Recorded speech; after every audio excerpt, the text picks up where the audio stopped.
Hi hello friends, అందరికీ నమస్కారం అండి. తెలంగాణ రాష్ట్ర ప్రభుత్వ ఉద్యోగులకు పెండింగ్ బకాయిలు డిసెంబర్ 8 నాటికి వీరందరికీ కూడా రిటైర్మెంట్ బెనిఫిట్స్ అయితే చెల్లించాల్సిన టైం అయితే వచ్చిందండి.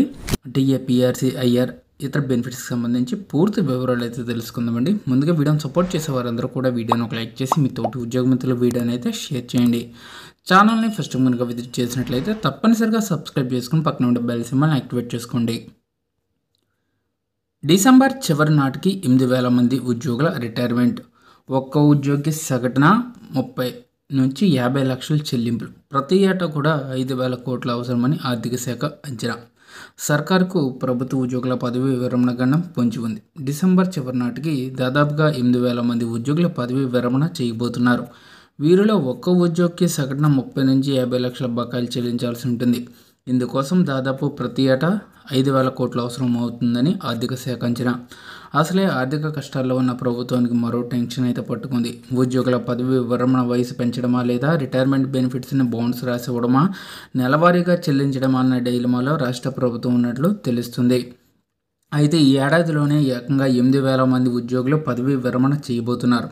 రాబోయే 5 సంవత్సరాల్లో 4,000 మంది ఉద్యోగులు పదవీ విరమణ పొందబోతున్నారు. కలవరపెడుతున్న ఉద్యోగుల రిటైర్మెంట్. 6 గ్యారంటీల అమలు, సంక్షేమ పథకాల అప్పులకు వడ్డీలు, ఇన్స్టాల్మెంట్స్ ఇలా తలకు మించిన భారంతో అసలే ఆర్థిక కష్టాల్లో ఉన్న తెలంగాణ ప్రభుత్వానికి ఇప్పుడు టెన్షన్ వచ్చిపడింది. ఉద్యోగుల రిటైర్మెంట్ అంశం రేవంత్ సర్కార్ను కలవరపెడుతుంది. ఈ ఏడాది చివరి వరకు పదవీ విరమణ కాబోతున్న 8,000 మంది ఉద్యోగులతో పాటు వచ్చే 5 ఏళ్లలో రిటైర్ అవుతున్న 44,000 మంది ఉద్యోగులకు రిటైర్మెంట్ బెనిఫిట్స్ ఎలా చెల్లించాలనే ఆలోచనలో ప్రభుత్వం ఉంది. గత బీఆర్ఎస్ హయాంలో ఉద్యోగుల వయోపరిమితి 58 నుంచి 61 ఏళ్లకు పెంచారు. వారి రిటైర్మెంట్ గడువు ఈ సర్కారు హయాంలో ముగుస్తుంది. దీంతో ఒక్కసారిగా రిటైర్ అవుతున్న ఉద్యోగుల భారం రేవంత్ ప్రభుత్వంపై పడుతుందని అంటున్నారు. పదవీ విరమణ తర్వాత ప్రభుత్వ ఉద్యోగికి చెల్లించాల్సిన బెనిఫిట్స్ చాలానే ఉంటాయి. వారి బేసిక్ పేకు అనుగుణంగా హెచ్ఆర్ఏ, సీసీఏ, డిఎల్ను కలుపుకుని మొత్తం వేతనానికి 10 రెట్లు లీవ్ శాలరీ రూపంలో ఇవ్వాల్సి ఉంటుంది. ఈ లీవ్ శాలరీలో మొత్తం ఒక్కో ఉద్యోగికి సగటున 8 లక్షల వరకు ఉంటుందని సమాచారం.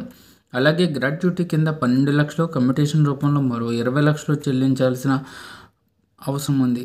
సో వేతనం మించి నెల నెల దాచుకున్న general provident fund, group insurance, surrender లీవ్లన్నీ కలుపుకొని ఒక్కో ఉద్యోగికి సగటున 30 నుంచి 50 లక్షల రూపాయల ప్రభుత్వం చెల్లించాల్సి ఉంటుంది.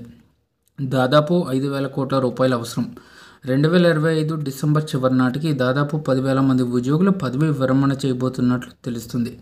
ఇదే క్రమంలో 2026-27లోనూ దాదాపు 10,000 మంది చొప్పున ఉద్యోగుల పదవీ విరమణ కాబోతున్నట్లు లెక్కలు చెబుతున్నాయి.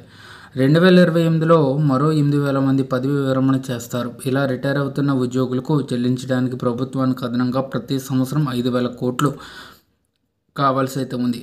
అని ఆర్థిక శాఖ అధికారులు అంచనా వేస్తున్నారు. అంటే నెలకు తక్కువలో తక్కువ 400 కోట్లు వీరికి చెల్లించాల్సి ఉంటుంది.